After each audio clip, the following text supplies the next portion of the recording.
In American folklore, Champ or Champy is the name of a lake monster said to live in Lake Champlain, a 125-mile (201 kilometers) long body of fresh water shared by New York and Vermont, with a portion extending into Quebec, Canada.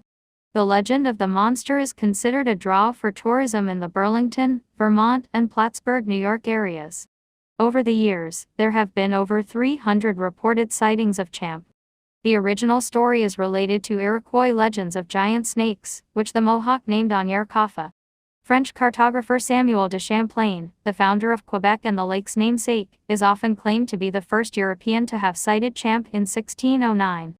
However, this legend dates back to a fake quote published in the summer 1970 issue of Vermont Life. In the Vermont Life article, Champlain is alleged to have documented a 20-foot serpent thick as a barrel, and a head like a horse. This quote has often been repeated, but is in fact apocryphal. Champlain did document large fish. There is also a great abundance of fish of many varieties, among others one called by the savages of the country cheu-farau, which varies in length, the largest being, as the people told me, 8 or 10 feet long. I saw some 5 feet long, which were as large as my thigh, the head being as big as my 2 fists, with a snout 2 feet and half long and a double row of very sharp and dangerous teeth. Its body is in shape very much like that of a pike, but it is armed with scales so strong and a poniard could not pierce them. Its color is silver-gray. The 1878 translation of his journals clarifies that cheu-farau refers to gar or gar pike, specifically Lepisosta osseus, the long-nosed gar. An 1819 report in the Plattsburgh Republican, entitled Cape Ann Serpent on Lake Champlain, reports a Capt. Crum sighting an enormous serpentine monster. Crum estimated the monster to have been about 187 feet long and approximately 200 yards away from him. Despite the great distance, he claimed to have witnessed it being followed by 2 large sturgeon and a billfish, and was able to see that it had 3 teeth and eyes the color of peeled onions. He also described the monster as having a belt of red around its neck and a white star on its forehead. In 1883, Sheriff Nathan H. Mooney claimed that he had seen a water serpent about 20 rods, the equivalent of 110 yards in length, from where he was on the shore.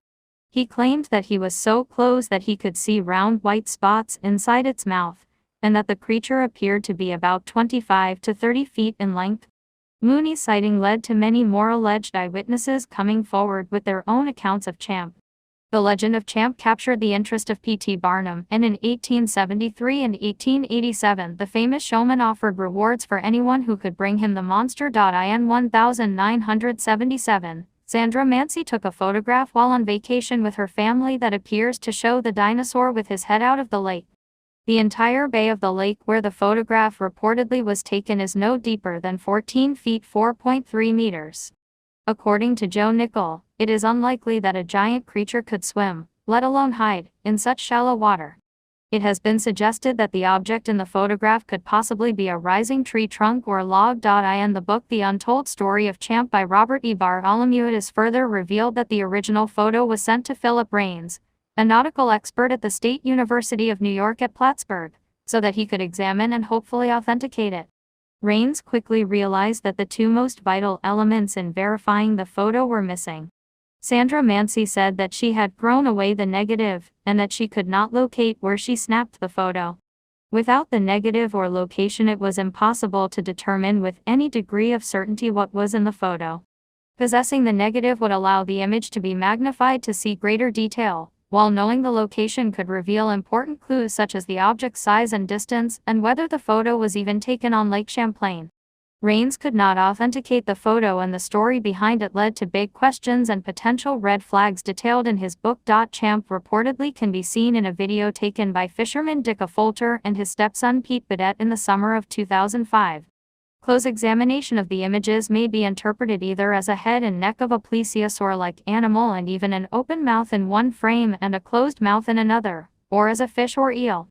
Although 2 retired FBI forensic image analysts, who reviewed the tape, said it appears authentic and unmanipulated, one of them added that there's no place in there that I can actually see an animal or any other object on the surface. One piece of evidence, though not a sighting per se, is the recording of sounds from within the lake by the Fauna Communications Research Institute in 2003, working as part of a Discovery Channel program. The group described the sounds as being similar to those produced by beluga whales or dolphins, neither of which are known to live in Lake Champlain. An article describing the recordings has been published to scientific literature. Based upon appearance and mysterious alligator-like tracks found near Lake Champlain, cryptozoologists Katie Elizabeth and Dennis Hall suggested in 2016 that Champ could be a member of the family Crocodilidae crocodiles. Researcher Scott Martis explains that the tracks were likely the tracks of a large snapping turtle and also mentions the long-nosed gar or the lake sturgeon as more probable candidates for Champ.